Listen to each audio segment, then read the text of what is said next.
What is up, everyone? Prometheus here. Today we're going to be doing another big ranking video. Last time we did the Star Wars ranking, which I think I should have released on May the 4th, which is coming up soon, but I'll be doing another Star Wars video for that day. Anyways, it's time for me to rank my favorite movie franchise of all time, the beloved Lord of the Rings movie franchise, which includes the Hobbit trilogy, the Lord of the Rings trilogy, and one extra edition. I will not be counting the Ralph Bakshi or rank. Are you serious?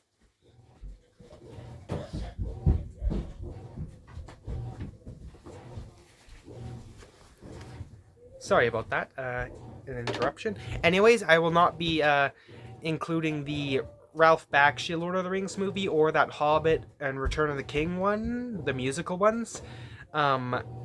Since I haven't seen them, I'm a big fan of this franchise, Tolkien in general, but I haven't seen those ones. They're older and nowhere near as popular as the actual movies.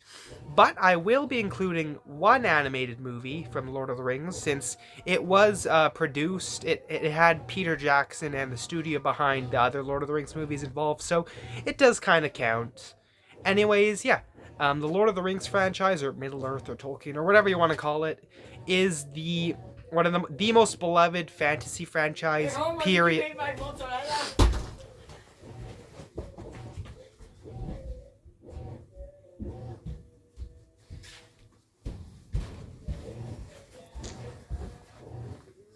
Anyways, the Tolkien universe is the most beloved fantasy franchise ever. The books are obviously very beloved to this day. I got into Silmarillion recently, and I actually think it's better than Lord of the Rings, which is already one of the greatest novels of all time. But Silmarillion, it's very deep, very complex, but it is absolutely amazing, and I don't think it could ever be adapted. Unless maybe it's like animated, I guess, but I don't think they should ever try to adapt something like that. Anyways, the movies. They are some of the most iconic fantasy movies, and just movies in general. Lord of the Rings trilogy is considered by many to be the greatest trilogy of all time. And while I do think there is one movie trilogy that is better in terms of quality, I do think Lord of the Rings is still like a near perfect trilogy. It is my favorite movie trilogy ever. And you know what? I think my top 3 favorite movies of all time might just be the Lord of the Rings trilogy.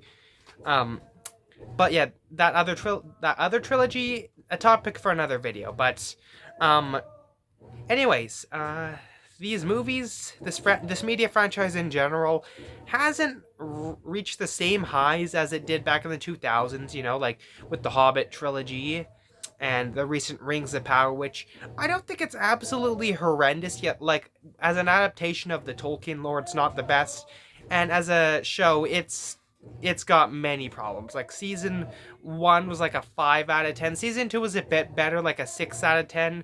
Maybe season 3 will be like a 7. Season 4 and 8. Season 5 will be finally the one that is actually amazing. Though I don't think it'd ever pull off anything on the same level as the Lord of the Rings trilogy, which, if you're watching this video, it's predetermined that, yeah, the Lord of the Rings trilogy is going to be at number 1. I mean, top 3. You already knew this going into this video. This is not a spoiler. You know that those 3 movies are going to be in the top 3. They're taking the podium. What you probably are still wondering is, how will I rank the trilogy, and how will I rank the ones below it? Well, let's get into that, shall we? With the weakest movie in the franchise. At number 5, the worst movie in the Lord of the Rings, at least the Peter Jackson produced franchise, is The Hobbit: Battle of the Five Armies. Now, the Hobbit trilogy, I do kind of have a guilty pleasure with these movies. I did grow up with them, and I do really, really, really like them. I'm not going to argue with anyone that considers them bad, though. They are extremely flawed. The reasons why I really like this trilogy is because I still think it has that adventurous heart to it. It still has a sense of adventure, a sense of wonder. The visuals are nice, except for when it gets to a bit too much CGI, particularly in the big battles, which that's the reason why this movie's in last place. This one isn't good. I will say it still has some of the charm, some of the adventurous spirits. Martin Freeman's still the best part of this movie and the trilogy as a whole. There's some cool moments. The battles itself aren't bad. They're just a bit.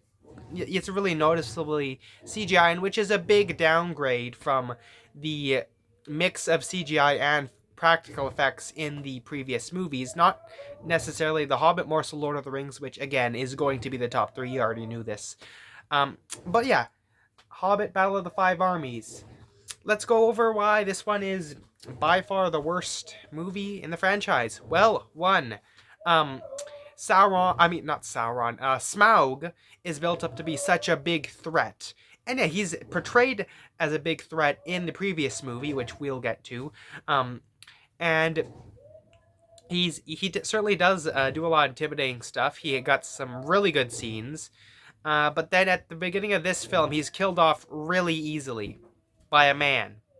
And yes, this is technically in the lore, but the way they do it on screen kind of just makes it feel like all the hype behind him was a bit, I don't know, overbuilt, exaggerated.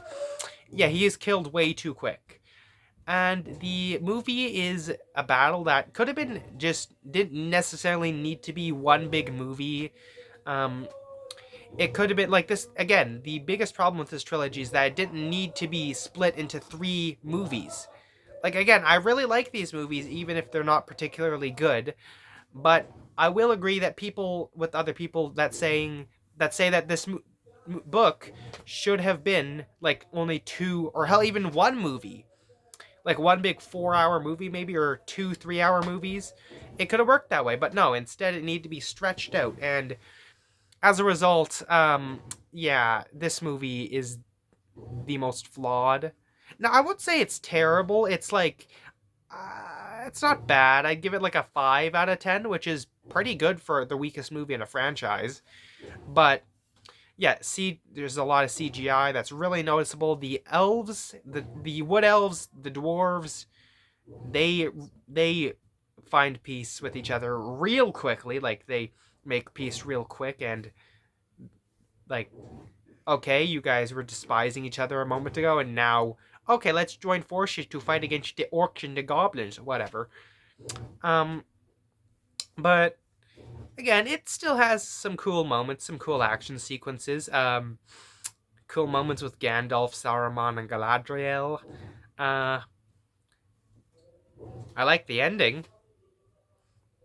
Again, this movie isn't terrible, but for the Lord of the Rings franchise, something as special as this, it just doesn't make the cut, and unfortunately, it lands straight at the bottom. It's not good, but again, it's not terrible.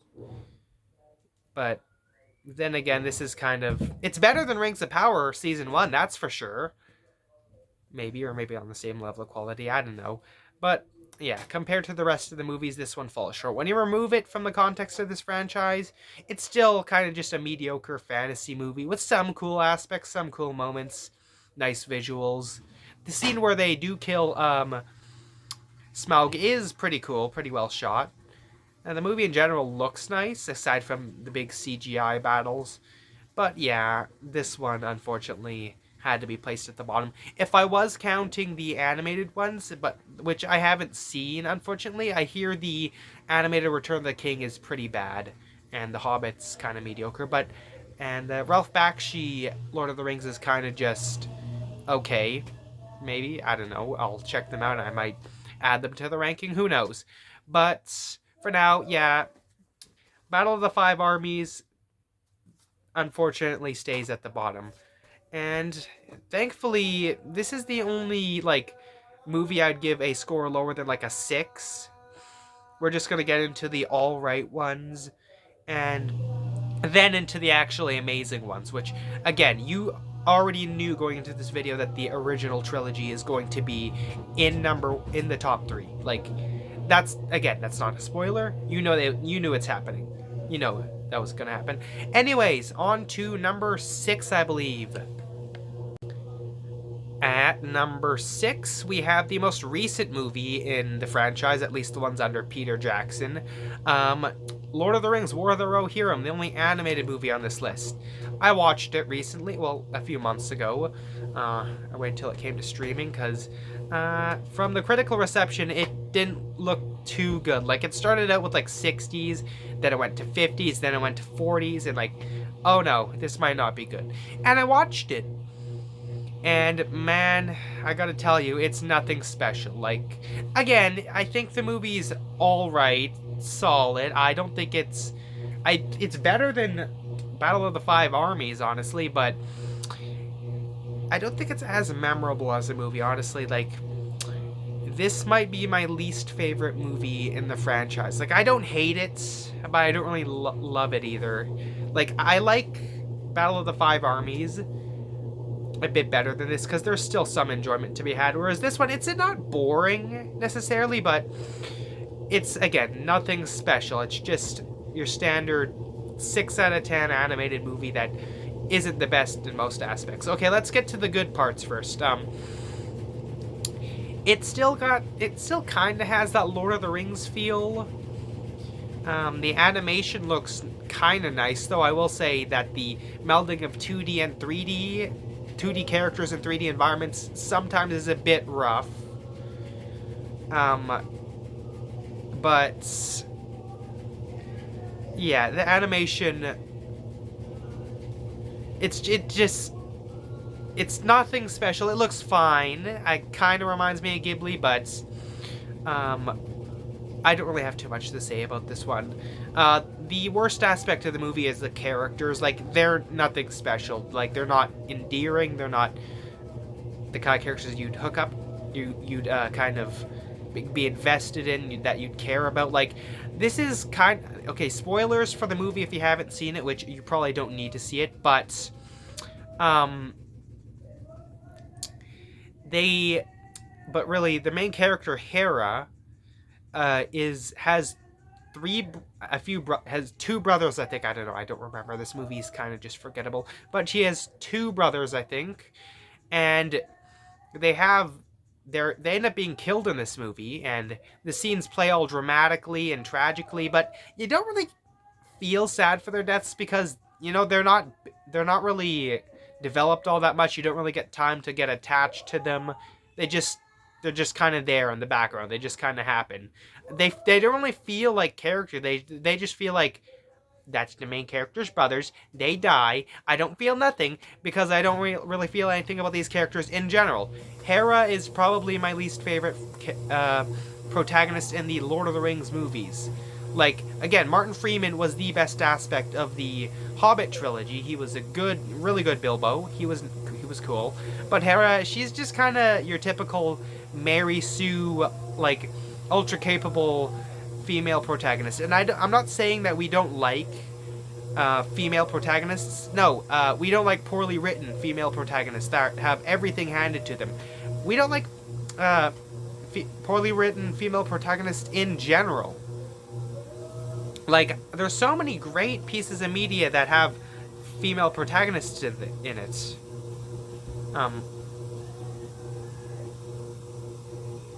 Like, let's see, what are some examples? Wicked, Arcane. Arcane's a great example. Mulan. Like, there's so many great examples of strong female protagonists breaking free of the norms of their time. Hera is a princess, but from the beginning of the movie, she's wild, different from other princesses, ultra capable. She's a rider. I think it would have been a lot more compelling if she starts out as your typical princess character, and something similar to Mulan. I don't know, she's not all that capable, and then over time she gets stronger, still making mistakes obviously along the way, because when a character doesn't really make any mistakes nor learn from them, then they don't really have that much development. They don't do much to further their character. If his character started out as just the typical princess archetype, going against her father's will over time and learning the ways, and eventually becoming the strong character that she is throughout this entire movie, that would have been a lot better. And They could have done a lot more to kind of flesh her out as a protagonist, make her more interesting, but in the end, she's just kind of there, just a vessel to experience this movie through. Every time this movie tries to be sad or emotional, it doesn't really work. Like, I guess Helm Hammerhand's death was kind of cool, but... And then him admitting to his daughter that he was wrong about her didn't really feel like it was built up to well enough. And then, like, most of the movie's spent at Helm's Deep, and it's kind of like this movie's just trying to be a animated version of the Battle of Helm's Deep, except not as good, yeah. This movie isn't special. I will say one aspect that I did like is the villain, Wolf. I like to see, like, I guess he's kind of sympathetic, but... He feels like just this unstoppable, persistent, hateful rage monster that just wants to kill our main characters. And that he does. He kills the brothers, he kills Helm Hammerhand, and even the woman, the main character, Hera, that he once loved, even he tries to kill her, and he does not go back. He's just absolutely mad. He isn't the best in terms of writing, but you know what? He is an intimidating threat. I will give this movie this. It's solid. It's not terrible, but it definitely lacks the magic and charm of the other movies, and the writing, the characters are probably the weakest this franchise has ever been. But in the end, it's still fine. It's for a movie like this, it didn't need to be that long. I feel like they just spent too much time just waiting at Helm's Deep. And then, like, the final battle is fine. The action's fine. Though that final duel between Hera and Wolf, I guess his death is kind of underwhelming. We think he's gonna have, like, a brutal death where he's, like, stabbed or something, and that would have been cool. But then he ends up just getting suffocated by a shield. Okay. I guess that's kind of brutal, but for a character this violent and unrelenting, he could have had a much more brutal fate that felt fitting. But in the end, this is an alright, solid movie. It's nothing special, but it's not bad. It's just kind of forgettable, and it's probably my least favorite, but in terms of quality, it's a bit of a step up from Battle of the Five Armies, but unfortunately I can't rank it higher. It's just kind of there, forgettable, not much of a worthwhile addition, but in the end it's still harmless. It's not as atrocious or as much of a disrespect to Tolkien as something like Rings of Power, which I don't think it's as atrocious as a disrespect, though it definitely isn't the best adaptation of his works. But even then, this is just... It didn't... I can see good animated movies based on Lord of the Rings in the future, but this didn't really leave the best first impression. It's fine, but I don't really feel like it's one that I'd revisit ever again. So, yeah. War of the Rohirrim is fine, but it's forgettable. Let's move on. At number 5, we have The Hobbit: An Unexpected Journey. I think this is a solid little adventure film. It's cute. It's harmless. I really like this one. I look back on this with fond memories. I liked watching it when I was younger, and it still has that adventurous spirit and heart to it. It's entertaining. It's never really that boring. I liked the parts where I liked when the dwarves kind of just kept coming to his place. It's a fun little cozy. It's a cozy movie to watch, you know. And there's some pretty cool action sequences as well.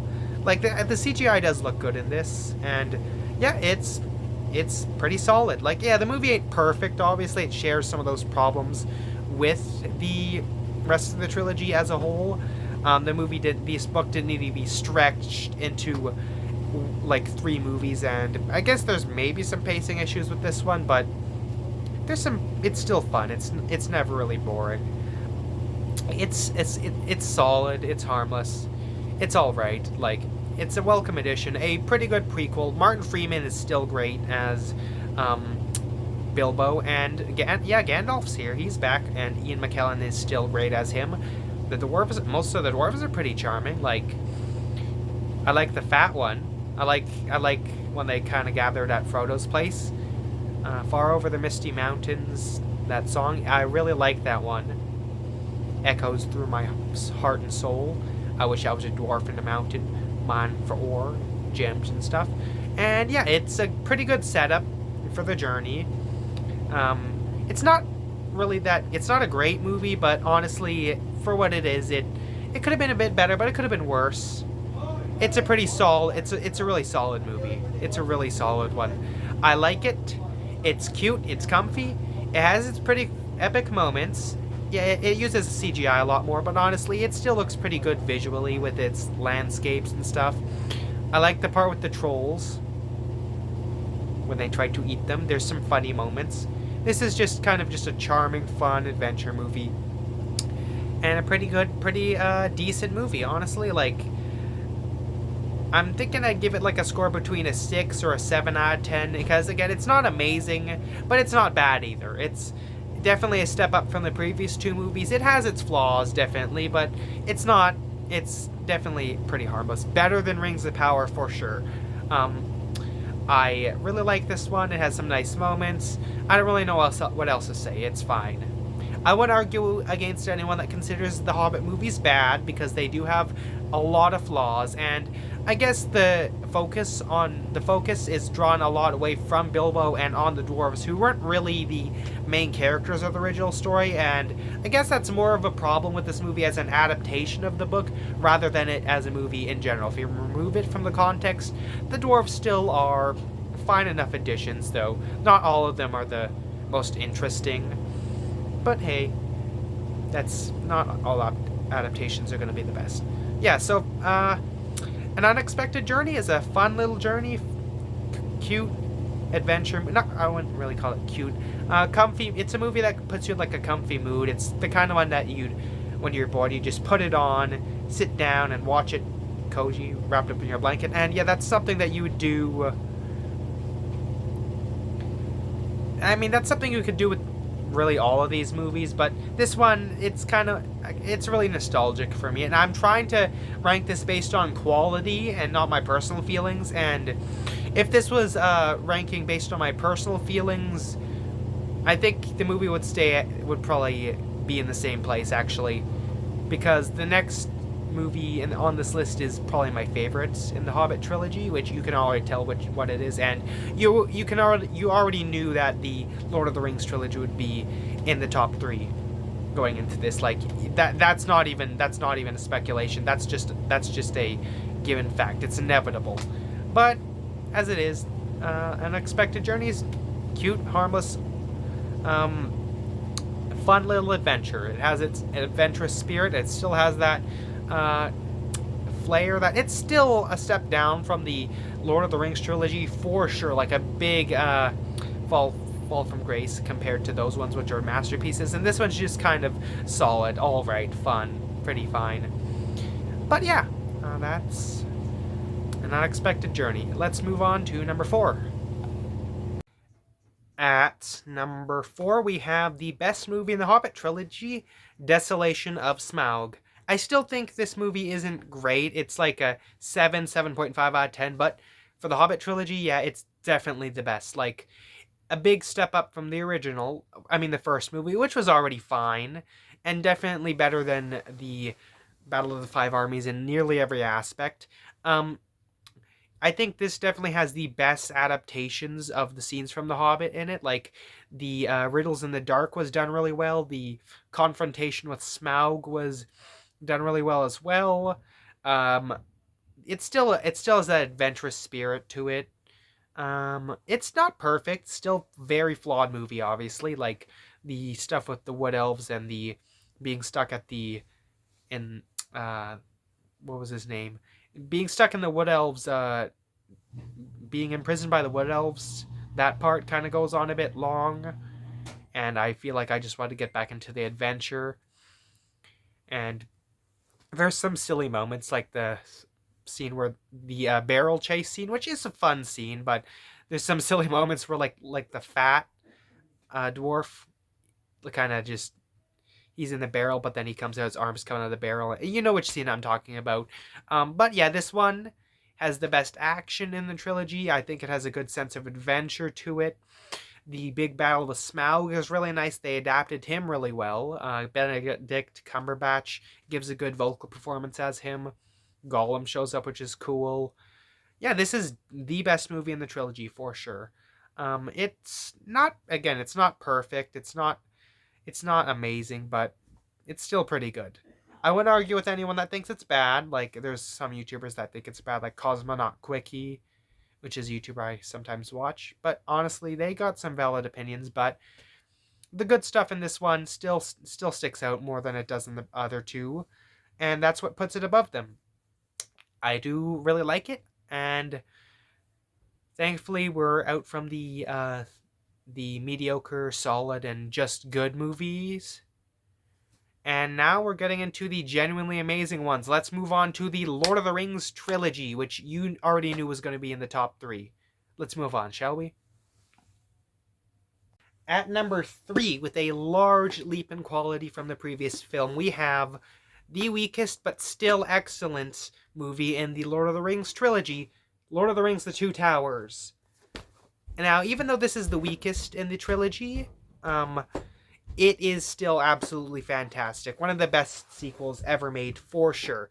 Most people like to call it the weakest since it's more of like a bridge between the two superior movies, the one that sets things up and the one that pays them all off. But you know what? It's a really, really strong bridge, and definitely one of my favorite sequels of all time. It is a fantastic movie. Like, yeah, I guess there's some problems with it. Like, I feel like the stuff with the Ents, the arc with them was a bit boring and a bit long. Like, they spend a lot of time discussing, like, the Ents meet up with each other, they start discussing stuff, they say, okay, we're not going to attack Saruman, but then they see that he's torn down a lot of the forest and like, okay, let's go wild on Isengard. And you know what, that part with where they attacked and destroyed Isengard is a great action sequence, and it definitely felt satisfying and deserved after all the destruction that Saruman put the force through. Even if the stuff leading up to that part of the movie is a bit slow and boring, you know what? It's not too much of a...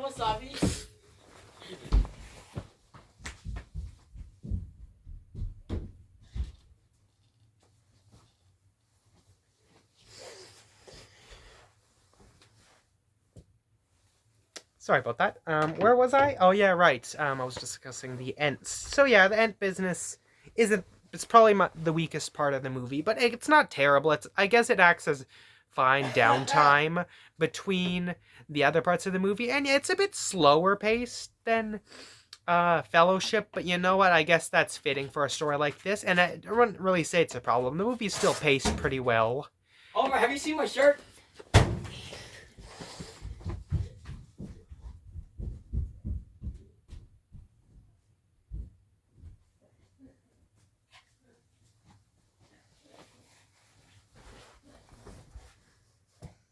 Another interruption. Sorry about that.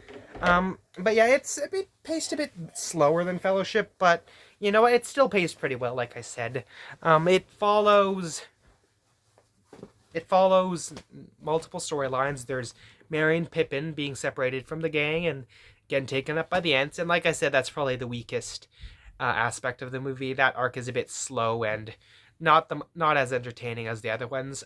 Then we also follow Gimli, Legolas, and my King Aragorn, my favorite character in the franchise, as they go searching for assist from Rohan, and eventually assisting them, and eventually leading up to the battle at Helm's Deep, which is probably one of the best scenes in all of cinema. One of the best battle sequences ever put to screen. It is absolutely amazing. Did you check your mouth?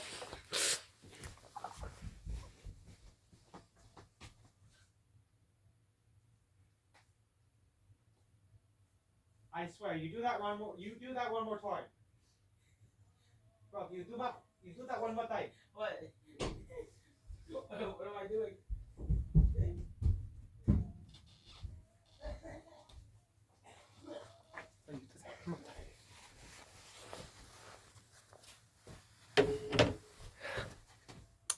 Very sorry about that. We are having some technical difficulties. Anyways,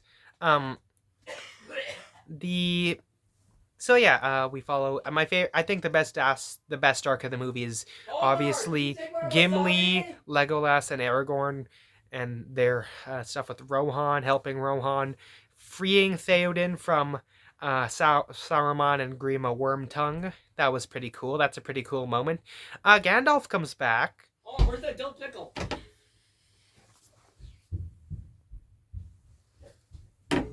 Gandalf comes back, and that's pretty cool, you know. His death was a pretty tragic moment in the first movie, but he comes back, and it's pretty cool. Honestly, like that opening scene where he fights the Balrog, that was awesome. This movie is absolutely awesome. It has some awesome action sequences. And I haven't gone to Sam and Frodo. This movie introduces Smeagol. It introduces Gollum, which revolutionized mocap. Andy Serkis gives a great performance. Even if his CGI doesn't look as good today as it did back then, it still looks fine. Still looks pretty good. Revolutionary. And yeah, Gollum's a great character. He's done really well in this trilogy. Adapts it really well. He comes to actually reject the Gollum side, but in the end he ends up turning back to it. And yeah, that's done pretty well.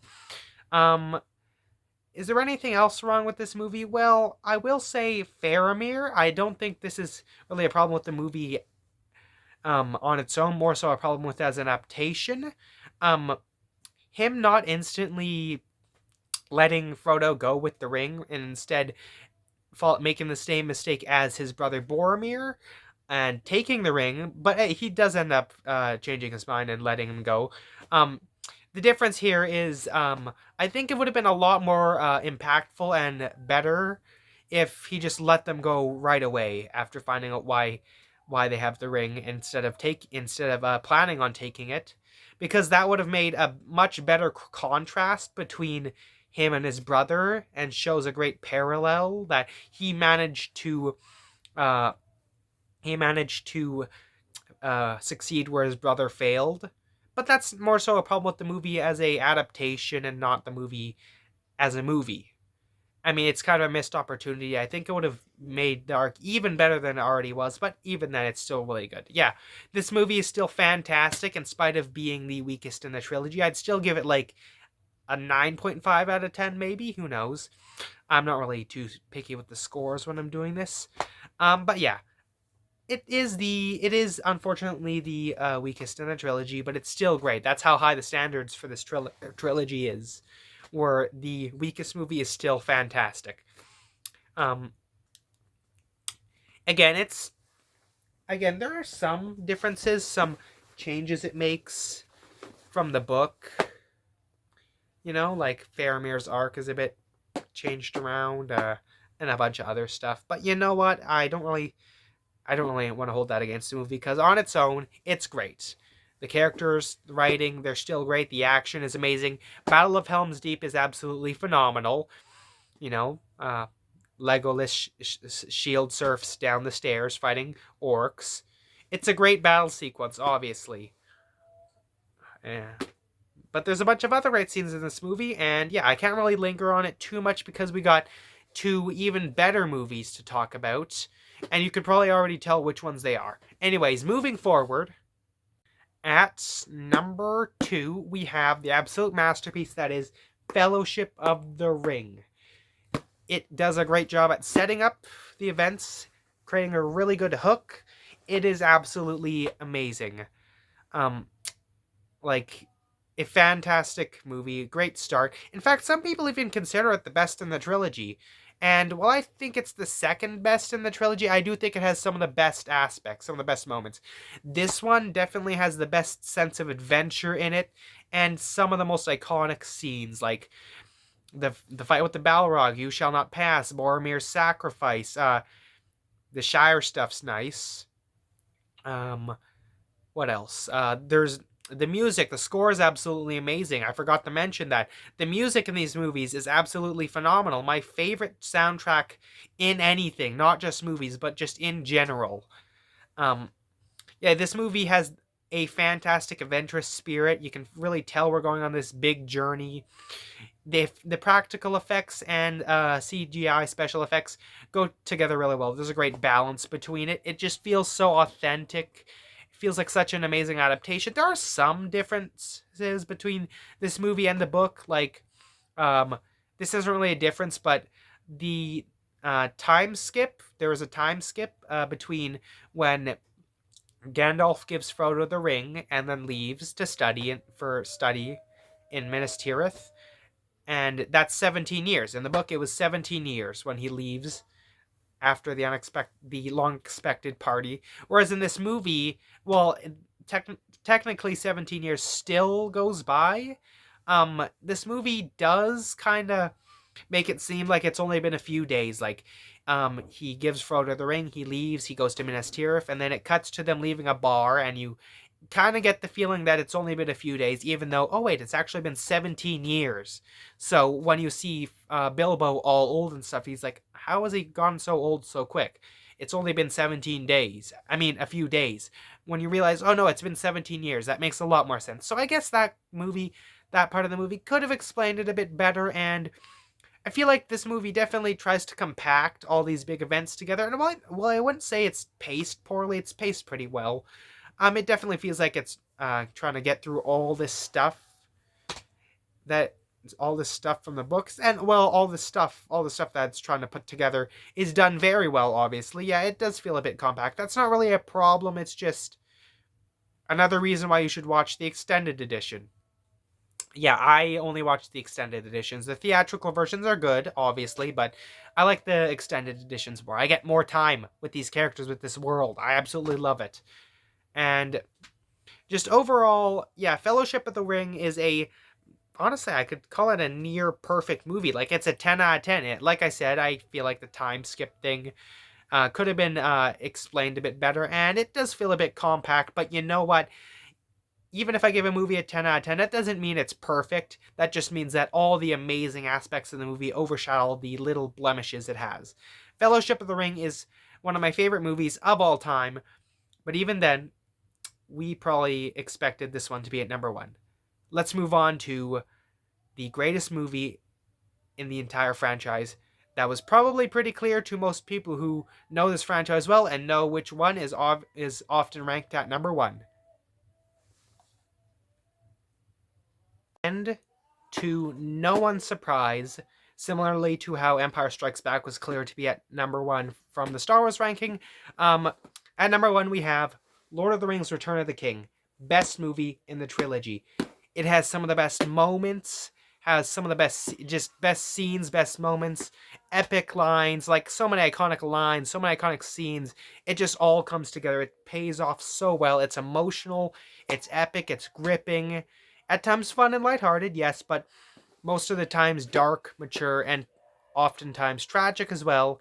But there's still urgency, and it pays off really well. Everything that has been built up in the previous 2 movies is paid off perfectly here. It is absolutely fantastic. My favorite movie of all time, period. And I'm not just putting it at number 1 because it's my favorite of all time. No, I'm putting it on number 1 in terms of quality. And in terms of quality, yeah, this is the peak of the trilogy. So many great moments, great battle sequences. Battle of Pelennor Fields is just as amazing as the battle at Helm's Deep. There's the battle at the Black Gates, the epic for Frodo, which is an emotional line. The burning of the ring, that felt super satisfying to see, watching Sauron's tower fall. All the suffering that this team has went through throughout the trilogy is finally paid off. The world is free from Sauron's grip. The coronation scene, you bow to no one, that is an absolutely fantastic payoff, and it's just so nice to see these characters get the recognition that they deserve. This one is probably one of the few movies that brought me close to crying, and honestly, I can definitely see why other people would. Let me cut off for a second. Anyways, yeah, this is just everything, honestly, everything you could want out of the movie. It's emotional, it's epic, it's urgent, like, it's just absolutely fantastic. It's epic. It's a very long movie. Like, the theatrical version's already 3 hours 20 minutes, but the The extended edition's over 4 hours. And honestly, I wish it was like 12 hours longer. I wish all these movies lasted forever, because they are absolutely engaging and fantastic, and I just love them. Honestly, Lord of the Rings trilogy is probably my second favorite piece of media ever, right behind one that I just adore with all my heart, which, again, I might dedicate a video to. But anyways, yeah, Return of the King is just everything I could want out of a movie. It follows Aragorn and the rest of the Fellowship's plot line to protect Minas Tirith from the forces of Mordor, and crowning Aragorn as king. And I guess one slight issue, like, because this movie is a 10 out of 10, but it does have some slight problems. Like, one slight issue I might take with this is that I do have some problems with Denethor as a character, and I feel like maybe they could have dedicated some more time to Aragorn being a king, instead of them just throwing that title onto him in the final battle. And then I guess there could have been a bit. There is a lot of build up to him becoming king, but I feel like after the Battle of Pelennor Fields is done, after the Witch King is slain, he just kind of dons the kingly attire and rides into battle as is. But that's a slight issue. Everything else just works. It is fantastic. Frodo and Sam have a great dynamic. Gollum is still as mischievous as always. Their journey to Mount Doom is amazing. A powerful moment is "I can carry you." Like, oh my god, there is so many powerful moments and lines in this movie. It's everything.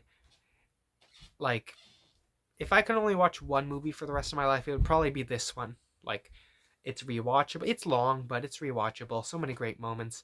I don't really know what else to say. People have said everything good about this movie, and yeah, it's written well. It has epic moments. It has a lot of good payoff. It is just absolutely amazing. Absolute masterpiece. Best movie in the Lord of the Rings franchise, and one of the best movies ever made, honestly. The best threequel ever made. The best conclusion in movie history. Like, yeah, I guess some people do have some slight issues with the 5 endings. I think all 5 endings are important and provide good endings. I wouldn't take any of them out. I think where the issue more is kind of the connective tissue between these endings, and how each ending don't really lead into each other too well. They kind of feel like it's a fake out ending. You know, you feel like the end of each scene is leading into the credits. I guess they could have polished that up a bit, but that, again, that's a slight issue. And yeah, there's some slight issues I have with this movie, but you know what? Everything else that is done so fantastically that I'm not giving this movie anything other than a 10 out of 10. Like, even if it does have some slight issues, like, no movie's perfect, but everything else is just so close to perfection that I might as well just give it the rare and elusive 10 out of 10 score. It is absolutely fantastic. I love it, and so many fans love it. It's the best movie in the trilogy. If you think the other 2 movies are better, that's totally fine. They all have their merits. But I feel like this one just has the best scenes, best payoff, most powerful moments and lines. It's everything you could want out of not just a fantasy movie, just a movie in general. And it's fantastic. I feel like I've just said everything that people are saying about this movie. Like, there's not much else to be said. Lord of the Rings: Return of the King, best movie in the franchise, favorite movie of all time, and one of the best movies ever made, period. It is a big, like, this entire trilogy has had a big impact on cinema. It's driven a lot more people to make big epic trilogies based on fantasy, and, well, not all of them have worked. Like, yeah, there's the Harry Potter series. That one started at around the same time as Fellowship, but I feel like, yeah, it's the other big fantasy franchise. And I do own the movies, but I have never gone around to watching all of them, unfortunately. Like, I do respect and admire the story, but I'm more of a Lord of the Rings guy, honestly. But I will get into watching them. I'm sure they're good, but again, once you're hooked on one thing, you can't really get hooked on well, I guess you can. Who knows? This isn't about Harry Potter, but if I do watch them, I might rank them all. Who knows? But yeah, Return of the King is a tour de force of a movie. Absolutely fantastic. It's loved by fans, loved by critics. It's probably the best movie of the 21st century, honestly. One of the best, at least. Like, I feel like this has the feeling of like one of those big historical epics of the 1950s, 60s, and maybe 70s as well. I don't know. It has that feeling, it's a big epic journey, and a lot of it's practical. Some of it's CGI, but you know what? It's the CGI does they do balance the CGI and special effects in these movies very well. And yeah, this movie has great set pieces. Minas Tirith looks nice, and yeah, the endings are just so it's just I've only ever cried once at a movie, but this one probably bring me close because I I don't want to leave these characters. Like, I don't want the story to end, but it does have to come to an end, and I think this ends perfectly. Like, that final shot is probably one of my favorite endings, one of my favorite final shots in any movie ever. The movie starts in the Hobbit hole, it ends in a Hobbit hole. It's amazing. Each character gets their happy ending, and I couldn't be more happier with a movie. Like, it's the perfect conclusion, and it's a near perfect movie, and that is why it is the best in the Lord of the Rings franchise. So, like I said in the Star Wars ranking, you don't have to agree with me. If you think the Hobbit movies are better than the Lord of the Rings trilogy, if you think Lord of the Rings trilogy is too long and boring, which I doubt there's that many, not I doubt there's a lot of people that think that. Um, that's totally fine. Everyone can love these movies differently. Everyone can have their own opinions. Anyone can rank any of these movies at number one. Anyone in the last. Any of them in the middle. Like, you don't have to agree with me. This is my own observation. And even then, my ranking is kind of really similar to a lot of people's rankings. People usually rank Return of the King at number one, and usually Battle of the Five Armies in last place. But you know what? In the end, all of these movies are still beloved by many people. They are still magical adventures that will stay in our hearts for years to come. And they better not ever remake these because they are already perfect as they are. Well, I'm talking about Lord of the Rings more so. But yeah, it's the greatest trilogy of all, second greatest trilogy of all time, a decent prequel trilogy, and one kind of just fine, forgettable animated movie. Um, I am highly anticipating The Hunt for Gollum, which is releasing in 2027, which, by the way, 2027 stacked with a lot of movies that I am highly anticipating, including my most anticipated movie of probably the decade, the Legend of Zelda movie, which I hope is good. Like, I'm really skeptical as much as I am excited. Wes Ball's a good pick as a director because he's clearly a passionate fan. Avi Arad, so long as they keep a good eye on him, and they should probably replace Derek Connolly. Like, that's the one part that I think they should change about the movie. But again, this is not about the Zelda movie. Yeah, it's fantasy, but we're talking Lord of the Rings, the Godfather. Well, technically, The Hobbit is kind of the one of the most influential fantasy books, because without it, we wouldn't have Lord of the Rings. Well, that and the Silmarillion was kind of Tolkien's first and last work, since he kind of started making stories for it, and even after his death, his son continued the story. But we're not talking about the books, we're talking about the movies, and they are very fun, they are entertaining, and they have a special place in my heart and the hearts of many. You can think whatever you want about these movies, I don't really care. Thank you for watching. This has been Prometheus, and my ranking of the Lord of the Rings franchise, or Tolkien, or whatever you want to call it. Yeah, see you in the next one.